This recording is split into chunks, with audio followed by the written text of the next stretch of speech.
জুলাই সনদ বাস্তবায়ন না হওয়া পর্যন্ত এক পাও পিছু হটবে না বলে জানিয়েছেন এনসিপির আহ্বায়ক নাহিদ ইসলাম।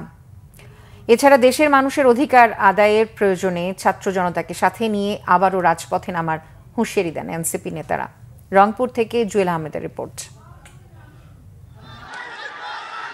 গণ অভ্যুত্থানের সাহসিকতার অনন্য নায়ক রংপুরের পীরগঞ্জের আবু সাইদ। 2024 সালের 16 জুলাই শহীদ হন তিনি। তার মৃত্যুতে ফুঁসে উঠে দেশের ছাত্র সমাজ।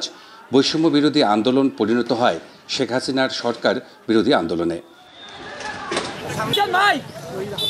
জুলাই আন্দোলনের সূচনার দিন অর্থাৎ 1 জুলাই শহীদ আবু সাইদের কবর জিয়ারত করেন এনসিপির নেতারা। শোকাহত পরিবারকে সমবেদনা জানান তারা। এ সময় উপস্থিত ছিলেন হাসনাত আবদুল্লাহ, সার্জিস আলম, আব্দুল হান্নান মাসুদ, তাসমিন জারা, নাসির উদ্দিন পাটোয়ারি সহ কেন্দ্রীয় ও স্থানীয় নেতারা। দলটির আহ্বায়ক নাহিদ ইসলাম বলেন, জুলাই গণ অভ্যুত্থানে শুধু স্বৈরাচারী সরকার পতন আন্দোলন ছিল না, তা ছিল নতুন বন্দোবস্তের আন্দোলন। একটি দল পরিবর্তন বা ক্ষমতার হস্তান্তরের জন্যই গণ অভ্যুত্থান ঘটেনি। গণ অভ্যুত্থান ঘটেছিল এই যে একটি গণতান্ত্রিক বন্দোবস্ত, সেই বন্দোবস্ত প্রতিষ্ঠার জন্য। আজকে 1 জুলাই আনুষ্ঠানিকভাবে আমরা আমাদের কর্মসূচি শুরু করছি। যে জুলাই ঘোষণাপত্র এবং জুলাই সনদ নিয়ে টালবাহানা শুরু হয়েছে, আমরা স্পষ্টভাবে আমরা হুঁশিয়ারি দিতে চাই, যদি কেউ আপনারা মনে করে থাকেন, যদি সরকার বা অন্য কেউ মনে করে থাকে যে এই যে হাজারো লক্ষ মানুষ যারা রাজপথে নেমে এসেছিল তারা ঘরে ফিরে গিয়েছে, তাহলে আপনারা ভুল ভাবছেন। এবং আমরা 3রা আগস্ট ঢাকায় আসছি, বাংলাদেশের জনগণকে, ছাত্রদেরকে, শ্রমিকদের সাথে নিয়ে আমরা ঢাকায় ঢুকবো এবং আমাদের যে জুলাই ঘোষণাপত্র এবং জুলাই সনদ সেটি আমরা আদায় করে ছাড়বো ইনশাআল্লাহ। দলটির নেতারা বলেন, অধিকার আদায় না হওয়া পর্যন্ত পিছু হাঁটবেন না তারা।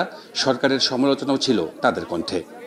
যতদিন পর্যন্ত না নতুন বন্দোবস্তের ভিত্তিতে, মৌলিক সংস্কারের ভিত্তিতে নতুন বাংলাদেশ গঠিত হবে, বৈষম্য বিরোধী বাংলাদেশ গঠিত হবে, বাংলাদেশে সামাজিক ন্যায় বিচার, সাম্য এবং মানবিক মর্যাদা পুনঃপ্রতিষ্ঠিত হবে, ততক্ষণ পর্যন্ত ছাত্র জনতার নেতৃত্বে জাতীয় নাগরিক পার্টি এনসিপির এই সংগ্রাম অব্যাহত থাকবে। যাদের উপর দায়িত্ব ছিল সেই নতুন বন্দোবস্ত কায়েম করার, ফ্যাসিবাদী বন্দোবস্তকে ভেঙে নতুন প্রত্যাশা বিনির্মাণ করার, পূরণ করার, সেই অন্তর্বর্তীকালীন সরকার সেই প্রত্যাশাকে পূরণ করতে ব্যর্থ হয়েছে।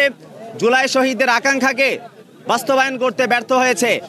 এর মধ্য দিয়েই শুরু হলো এনসিপির মাসব্যাপী কর্মসূচি। জুয়েল আহমেদ, বাংলাভিশন, পীরগঞ্জ, রংপুর।